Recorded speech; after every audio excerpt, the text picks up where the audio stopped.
recognize Raja. Are you new? Do you want to introduce yourself?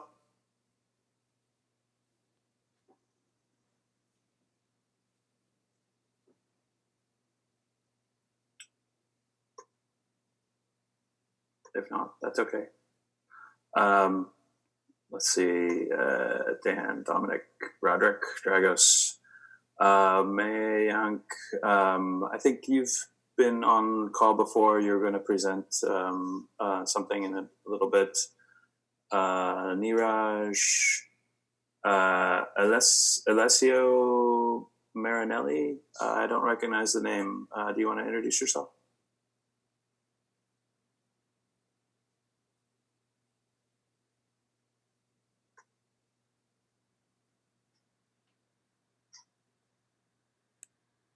All right. Can you guys hear me? Just checking. Yep, we got you. Okay, great. All right, let's move on then. Welcome new people. Feel free to ask questions or jump in if you have any comments. So we'll go through some PRs that are recently merged and some things that I know that are ready. So a couple of mine, the Prewarm health checks. There was a bit of discussion on the Deathlist about this, so that basically we can avoid cases where a container is killed or dies for some unrelated to OpenWhisk reason, and then we reference it still from the invoker. Buffer processing, this one has been there for a while. I've been load testing it this week and had good results. Roderick, I think you said you were going to take a look at this. And basically, this is avoiding a message loop where we constantly retry in the case of a invoker that cannot schedule a container. Before this, there was a really tight message looping going on. Chetan has some Azure Blob storage support, so we're storing code artifacts instead of storing them in the database or in S3, which already exists. This adds support for storing them as in Azure Blob Store. And then Dan, there's one change mentioned on the Java 11 PR. So this is using Java 11 to do to run the invoker and controller in the Docker images. I think there was a question about whether we've done any testing on the new default GC, and I don't know the answer to that. Does anybody have any other? There were some other open PRs, but I didn't recognize anything as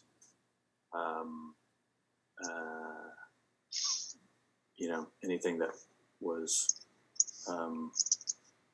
we should mention here. But if anybody has any PRs that they want to mention, I sent a note just within the last hour about changing the API response to include the updated timestamp, so that when you get an action or any other Whisk asset, you know when it was last updated. So that's a new one. Well, it's not new. It's been open since September, but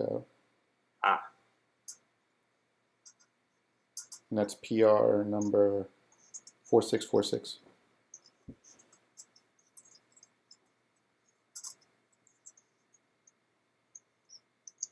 Good.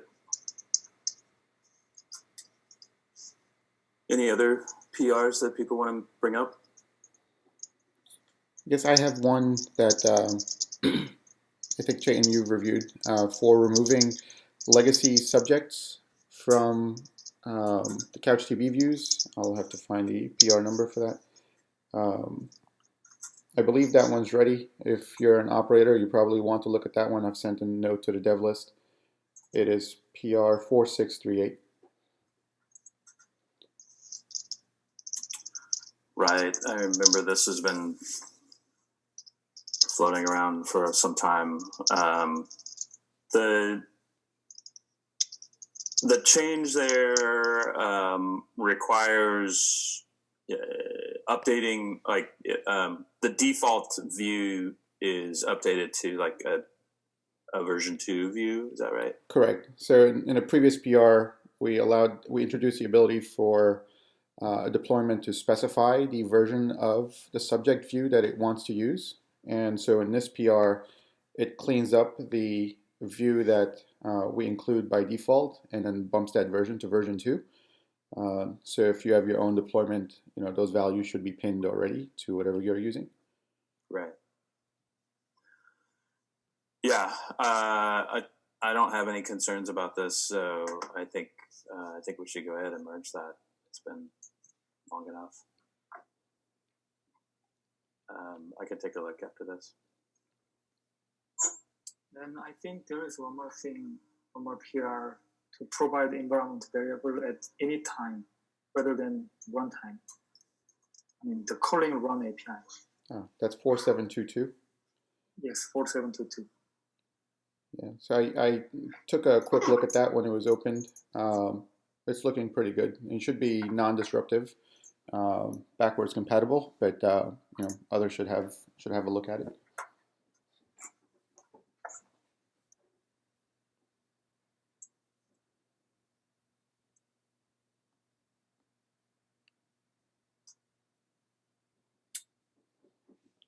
Okay.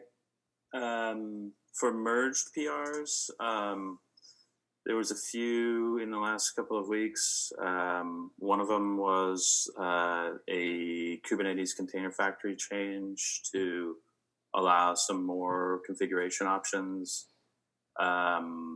There's a namespace for launching action containers, and I think I'm not sure when the other one for specifying a template for the action container pods, but that went in recently also. There's the Playground UI. This is awesome. If folks haven't checked this out, it's really nice. So when you launch the standalone jar now, it launches the Playground UI. And then a bump in Scala versions. I think this might get bumped again with the Java 11 change. I don't remember exactly if Java 11 pushed it past 2.12.10. No, it didn't. I just synced it with this change. So we can do them incrementally if we want. Okay. And then the other ones that I saw merged recently were mostly some documentation changes and some minor error handling and logging type of changes. Was there anything that anybody wanted to bring up in particular?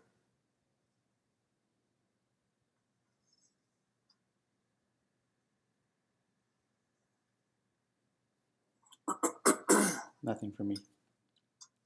Okay. All right. So let's get into topics. I didn't actually get any requests for topics via email, but Roderick had mentioned that Mayank had some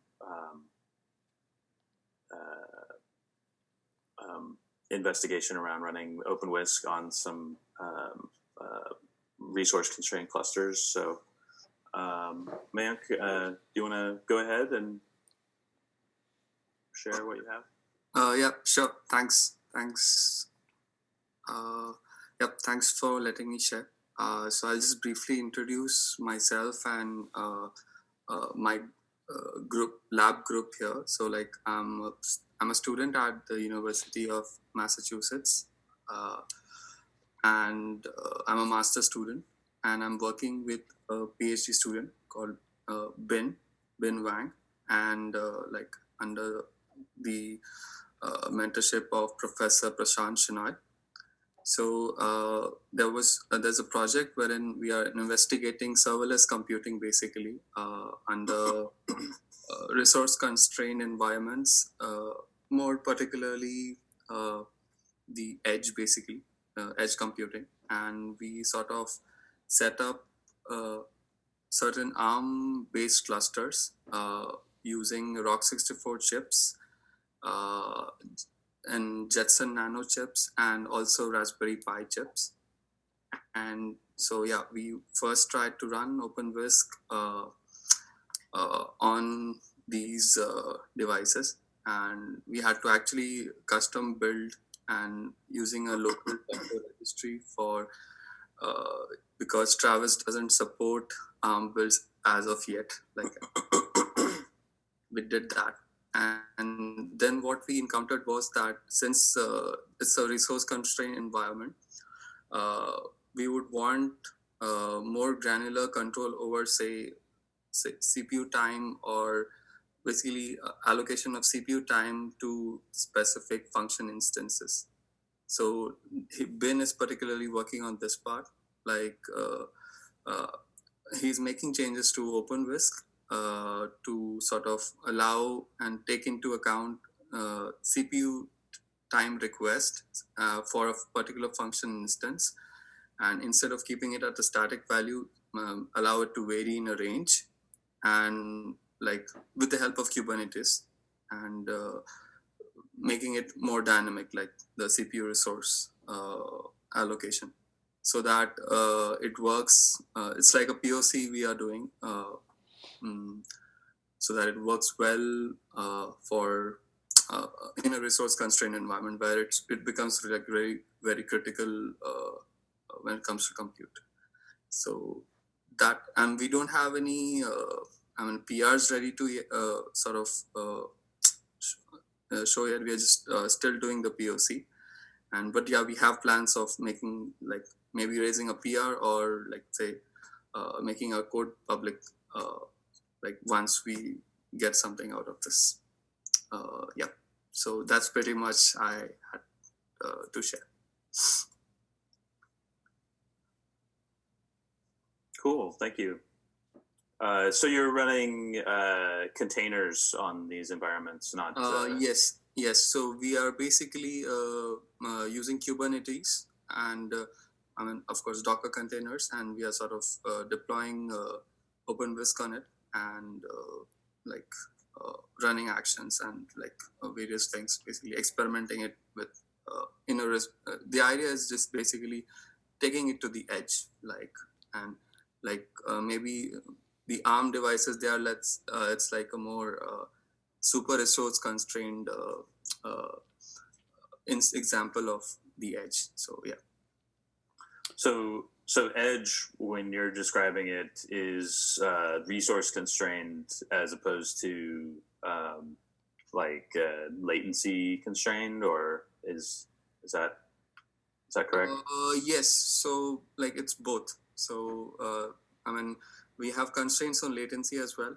Plus, we have a constraint on the compute power available, because they are as big as they are basically like Raspberry Pi chips, which have same compute power or maybe less than what our mobile phones have. Yeah. Awesome. Can you say what the motivation for using Kubernetes in a resource constrained environment? So when I sort of joined in, while they were already using Kubernetes. We also, there's no particular motivation of using Kubernetes, just that it was easy to use. And we were also thinking of using, say, Docker Swarm or other frameworks, but no particular reason as such. Okay. Yeah. And in terms of the requirement, you mentioned some requirements on latency or generally performance. Can you share any of that? I don't have it yet.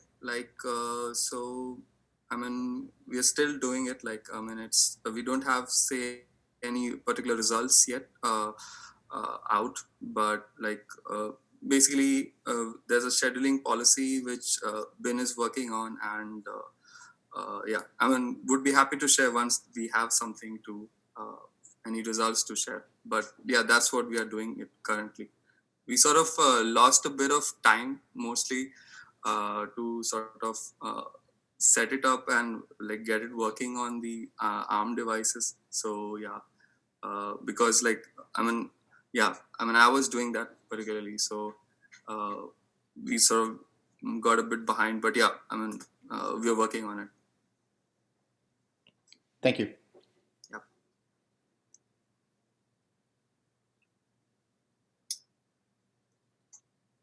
All right. Yeah, thank you for sharing. Thanks. So let's see. Did anybody else have any topics they want to bring up on the fly?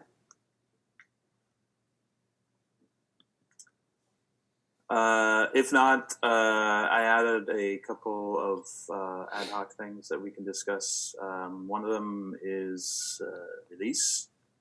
I know there is a little bit of email discussion around the standalone jar, and also a rolling a new release version. I don't know, Roderick, do you have any ideas on that, or But we just follow up? Sorry. go ahead, Dominic.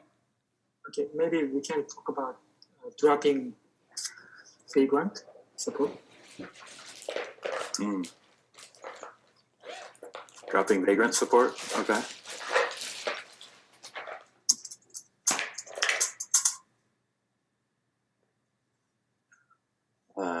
I'm okay with that. I don't know. Does We do have people who are occasionally using it, but I think it's the least supported of any of our deployment models.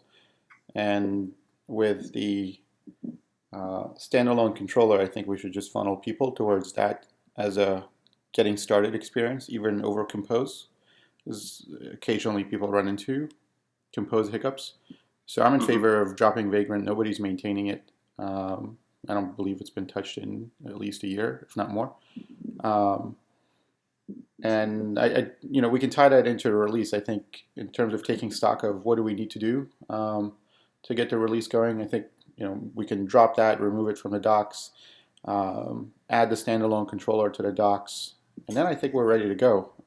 There's some PRs like the ones you've got up there that are ready that maybe we can get in before then. But at the last call, we set a date of trying to do a release before within the next 2 weeks, before the end of November, because at the end of the year, everything slows down.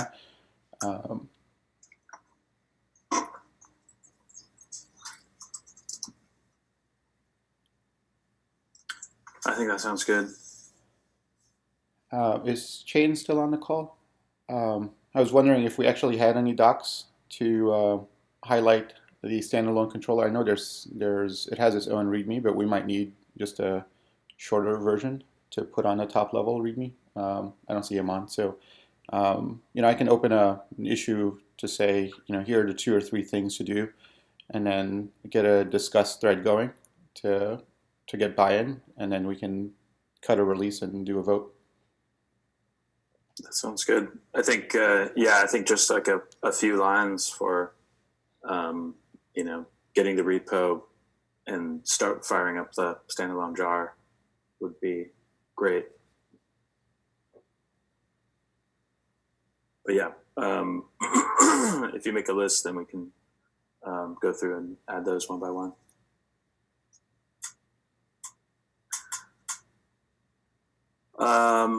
Okay, cool. The other one that I wanted to bring up, if anybody's interested to talk about it, is the Prewarm health checks. As I mentioned, this is for mitigating cases when a pre-warm container dies before an invoker uses it, so that the invoker will not use it. But the other aspect here is when there's a warm container that dies, and getting the container to not retry requests, but also not fail the activation. And so this is kind of a special case where there's a new exception that's thrown from the container when the run portion is executed, so that it can bubble back up to the container proxy a specific exception that is unique to the case where it's the first activation after a container is unpaused, for example. So the goal being that if a warm container that's been paused dies, that activation that gets sent there should be retried. Not by an HTTP retry because the container is gone, but rescheduled inside the container pool. So yeah, if folks want to take a look at that PR or have any questions, feel free to ask. And this is the PR I volunteered to review, right? Yeah. Yep, got it.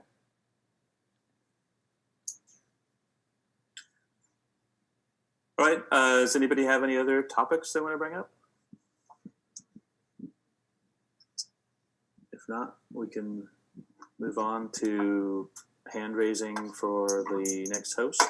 I think we, the next one will fall over Thanksgiving in the US. So we're going to skip that. And then we can have one last call in December, which would be, I think, the 4th. Or is that the 11th?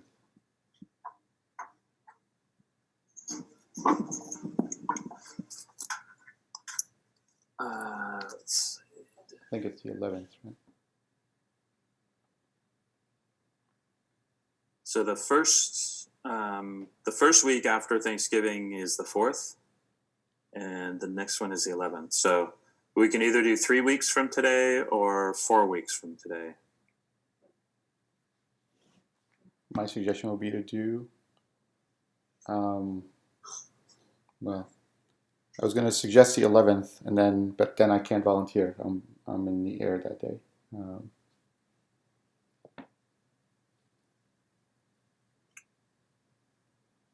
Does anybody object to doing it on the 4th?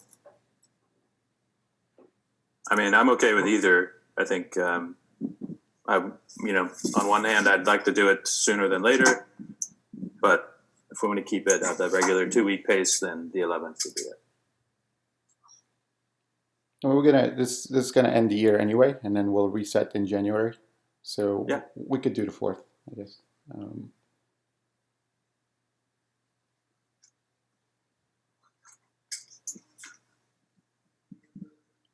So were you also volunteering, or? I can actually do the 4th if no one else wants to do it. Anybody else want to wrestle this away from Roderick?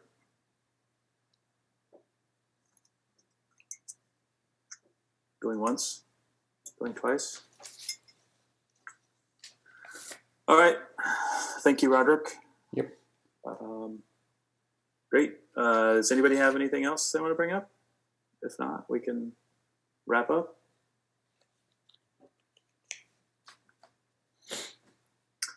Okay.